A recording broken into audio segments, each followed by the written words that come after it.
नमस्कार मित्रांनो, घरोघरी मातीच्या चुली या मालिकेच्या येणाऱ्या काही भागामध्ये आता असं होणार आहे की आता मात्र ऋषिकेश आणि जानकी यांनी कशा प्रकारे ही स्पर्धा जिंकलेली आहे हे सर्वांना माहिती असतं। तेव्हा मात्र आता ऋषिकेश आणि जानकी हे अगदी खुश असतात आणि आता ऐश्वर्याचा खूप असा जळफळाट होतो। तेव्हा ऐश्वर्या कश्यप सरांना म्हणत असते की हे बघा, स्पर्धा आम्ही सुरू केली होती आणि स्पर्धा सुरू केल्यानंतर मात्र जे काही आपल्यात झालेलं होतं तर ते पैसे सर्व काही स्पर्धेचा खर्च आम्ही केला होता, त्यामुळे तुम्ही त्यांना हे बक्षीस नाही देऊ शकत।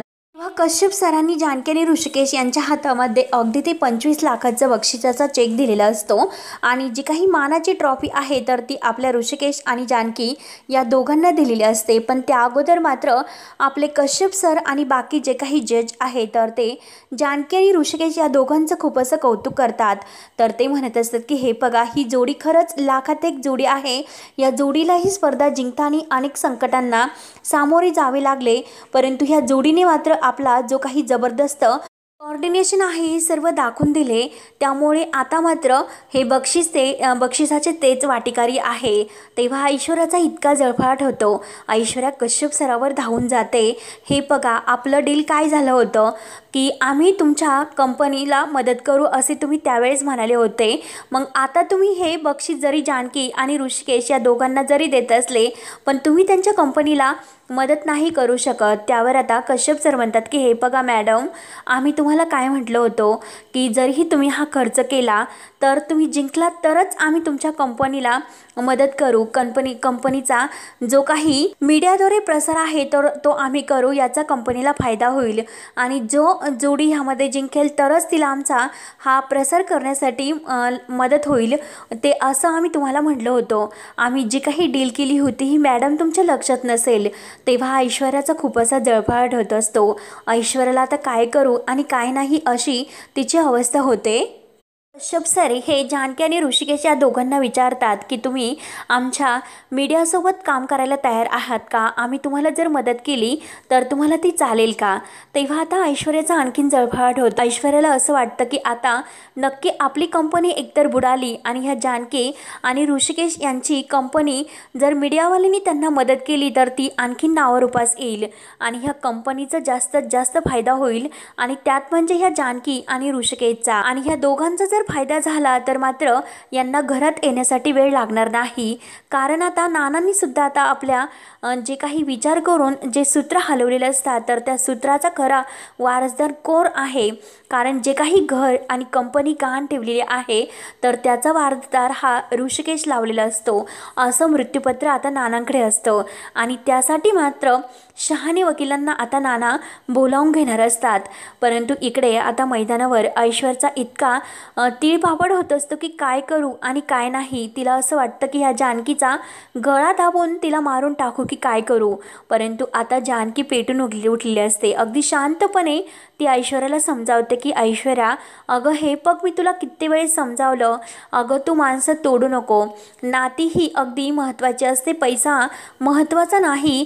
पैसा आज नाही तर उद्या आहे, परंतु जे काही सत्य आपण वागतो आणि जे काही सत्य वागून दुसऱ्याची जे काही आपण ते दुसऱ्यांना त्रास देतो आणि हे बघ तुला इतका अहंकार आहे, त्या अहंकारामुळे तू मात्र आज अगदी पायाशी लोळण घेते, अगदी डबघाईला आली।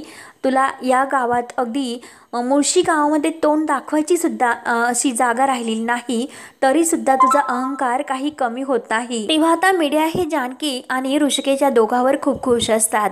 तर ते म्हणत असतात की हे बघा, तुम्हाला या मुळशी गावामध्ये किती म्हणजे तुमच्या जोडीला मानलं जातं, सर्वांच्या चांगल्या चांगल्या कमेंट्स ह्या तुमच्याबद्दल असतात, त्यामुळे प्लीज आम्ही तुम्हाला जे काही अगदी मदत करायला तयार आहोत ते तुम्हाला मान्य होईल का? त्यावर आता जानकी आणि ऋषिकेश ते ऐकून आणखीनच खुश होतात। ऋषिकेश आणि जानकी म्हणत असतात की हे बघा, जर यामध्ये शेतकऱ्यांचं जास्त हित असेल आणि त्यात त्यांचा फायदा होत असेल तर आम्हाला काही हरकत नाही। आम्ही जे काही करतो ते गावातील शेतकऱ्यांचा लाभ व्हावा, त्यांना त्यांचा फायदा व्हावा, यासाठी आमची धडपड सुरू असते, बाकी आम्हाला काही नाही। तेव्हा मात्र आता कश्यप सर हे जानकी आणि ऋषिकेश या दोघांना कंपनीची त्यांचं जे काही अगदी मदत करण्यासाठी तयार होतात. तेव्हा आता इकडे ऐश्वर्याला खूप राग येतो. ऐश्वर्या घरी येते आणि रागाने मात्र ती इतकं सारंगवर अशी ओरडत असते. परंतु मात्र आता हे जे काही आहे तर ऐश्वर्याला इतकं टेन्शन येतं. ऐश्वर्या लगेच सयाजीरावांना कॉल करते. सयाजीरावांना कॉल करून झालेला सर्व काही प्रकार सांगते. तेव्हा आता सयाजीराव म्हणत असतो की हे बघ, मला माहिती होतं की तू नक्की हारणार म्हणून, कारण तो तुझा दीड दमडीचा तो शहाणा नवरा, त्याला काय येतं, त्याला तर फक्त अगदी बैलासारखी मान डोलावता येते, त्याला काही येत नाही, म्हणून तुम्ही हारणार होता हे मी नक्की ओळखलं होतं. तेव्हा आता ऐश्वर्या म्हणत असते की हे बघा डॅडा, त्यावेळेस तुम्हीच म्हटले होते कश्यप सरांबरोबर आपण जेव्हा डील केली त्यावेळेस मात्र तुम्ही ठरवलं होतं की जे काही आता तुम्ही जिंकताल असं तुम्ही आम्हाला सांगितलं होतं आणि तुम्हीच आम्हाला हे कर्ज काढण्यासाठी सांगितले होते. सयाजी पाटील म्हणत असतो की हे बघा, तेव्हा माझा तुमच्यावर विश्वास होता की तुम्ही नक्की जिंकतान, परंतु आता तुमच्यातील जो काही आता विश्वास आहे तो पूर्णपणे तुम्ही धुळीस मिळवला. म्हणजे तुम्ही नाही जिंकू शकत, तुमच्यामध्ये फक्त बोलण्याची धमक आहे, तुम्ही काही करू शकत नाही. तेव्हा आता ऐश्वर्याला आपल्या डॅडाचा खूप राग येतो, तर ती आता डॅडावर सुद्धा ओरडते. तेव्हा आता सयाजीराव लगेच रागाने कश्यप सरांना फोन करतो आणि कश्यप सरांना विचारतो की त्यांनी किती खर्च केला आणि तुम्ही तर कंपनीचा जे काही फायदा आहे तर ते करून द्यायला तयार होतात, म्हणजे त्यांची कंपनीच्या व्यवसायासाठी जाहिरात करायला तयार होतात. मग आज मात्र तुम्ही का असे बदललात? त्या जानकी आणि ऋषिकेशला का तुम्ही इतकं मोठं 25 लाखाचं बक्षीस दिलं? तेव्हा आता कश्यप सर म्हणत असतात की हे बघा, आमचे नियम ते नियम असतात, नियमाविरुद्ध आम्ही नाही जाऊ शकत. तुमच्या मुलगी आणि जावई यांनी अगदी नियमांचं उल्लंघन केलं. कमिटीमधील एका माणसाला पैसे देऊन विकत घेतलं आणि त्याच्याकडून सर्व माहिती करून चिटिंग करण्याचा प्रयत्न केला. एवढंच नाही तर त्यांच्या विरुद्ध भरपूर असे पुरावे आहेत. त्यामुळे प्लीज आम्ही आता फक्त सुमित्रा एंटरप्राइज कंपनीचा नाही तर मात्र जानकी एंटरप्राइज कंपनीसाठी काम करू इच्छितो, बाकी आम्हाला काही नाही. म्हणून कश्यप सर रागाने आता फोन कट करतात. त्यानंतर आता ऐश्वर्या घरी येते. ऐश्वर्याला खूप असा राग आलेला असतो, कारण आता जे काही झाले तर सर्व काही अगदी मनाविरुद्ध झालेले आहे, म्हणून तिला आता काय करू आणि काय नाही अशी अवस्था होती. तर सारंगचा पडलेला चेहरा पाहून ऐश्वर्याला आणखी सारंगचा राग येतो. त्यानंतर आता सौमित्र आणि अवंतिका तर खूप खुश असतात. जानकी वहिनी आणि ऋषिकेश दादा जिंकले, खरंच यापेक्षा आनंद दुसरा काय असतो. आता अवंतिका म्हणत असते की हे बघ सौमित्र, काही झाले तरी आता ऋषिकेश दादा आणि जानकी वहिनी यांना त्यांच्या हक्काच्या घरी आपण मानाने घेऊन यायचं. तेव्हा आता सौमित्र म्हणतो की अगं, तर सारंगने तर हे घर गहाण ठेवलं, मग आता आपण त्यांना हक्काच्या घरी कसं घेऊन येऊ शकत आहे, कारण आता ही स्पर्धासुद्धा ऋषिकेश आणि जानकी बहिणी जिंकलेत, त्या तर आपल्याला आनंदच झाला, परंतु आता हे घर कसं वाचवायचं.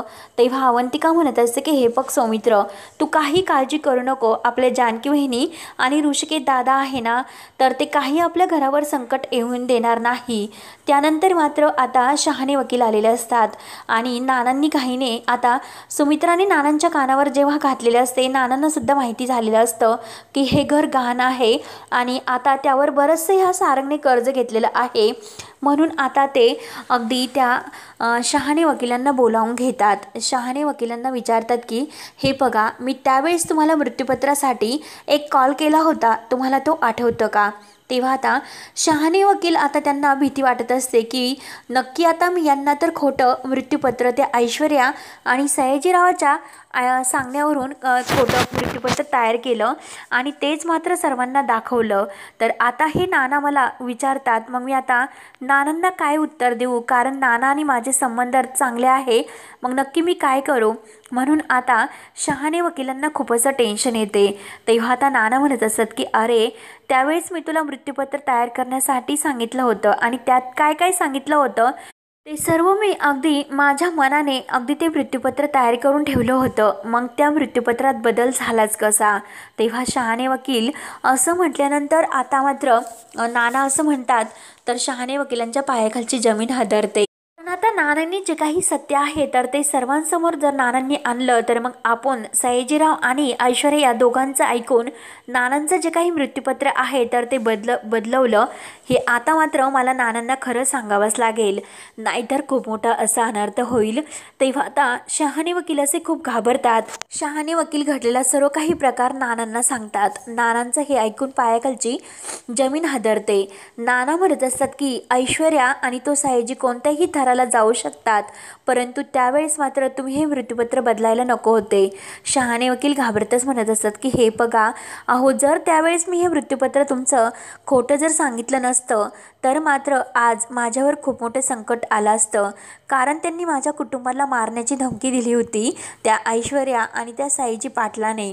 तेव्हा आता हे ऐकल्यानंतर नानांना इतका धक्का बसतो, नाना अगदी चवताळून उठतात की जे काही खरं मृत्यूपत्र आहे तर ते मी तुम्हाला अगदी सांगितलंच नव्हतं, कारण ते मृत्यूपत्र कुठे आहे आणि मी कुणाच्या नावावर काय काय केलेलं आहे या प्रॉपर्टीची जी काही चावी आहे तर ती वेगळीच आहे आणि ती चावी मात्र आता तिचा मी शोध घेणारच। म्हणजे जी काही चावी आहे ती माझ्या ऋषिकेशच्या हातामध्ये जे कडं आहे तर त्या कड्यात आहे, परंतु ते कडं मात्र आता त्या सयाजीच्या हातात आहे। काही झालं तरी आता जानकीला मला ते कडं अगदी सयाजीच्या हातातून घेण्यासाठी भाग पाडावंच लागेल। यासाठी मला फक्त जानकीच हे करू शकते की सयाजीच्या हातातील ते कडं ती मिळू शकते। त्यानंतर आता शहाणे वकिलांनी जो काही प्रकार सांगितला तर नाना म्हणत असतात की हे बघ, आता तू माझं मृत्यूपत्र तयार कर, जे खोटं तेव्हा तू वागला होता तर आता मात्र हे घर आणि कंपनी अगदी डबघाईला आलेली आहे, तर त्यातून मात्र आम्हाला सुटका करायला हवी।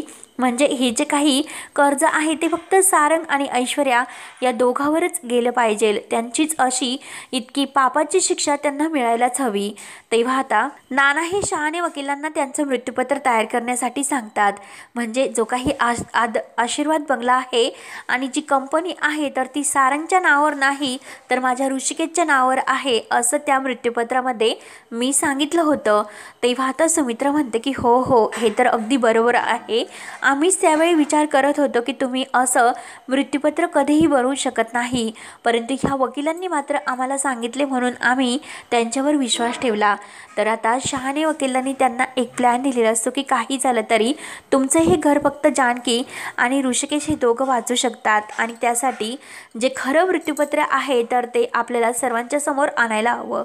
म्हणून आता नाना आणि शहाणे वकील या दोघांचा प्लॅन होतो आणि आशीर्वाद बंगला वाचण्यासाठी फक्त जानकी आणि ऋषिकेश धावून येऊ शकतात, परंतु त्यात मात्र खऱ्या मृत्यूपत्राची त्यांना आता गरज लागते।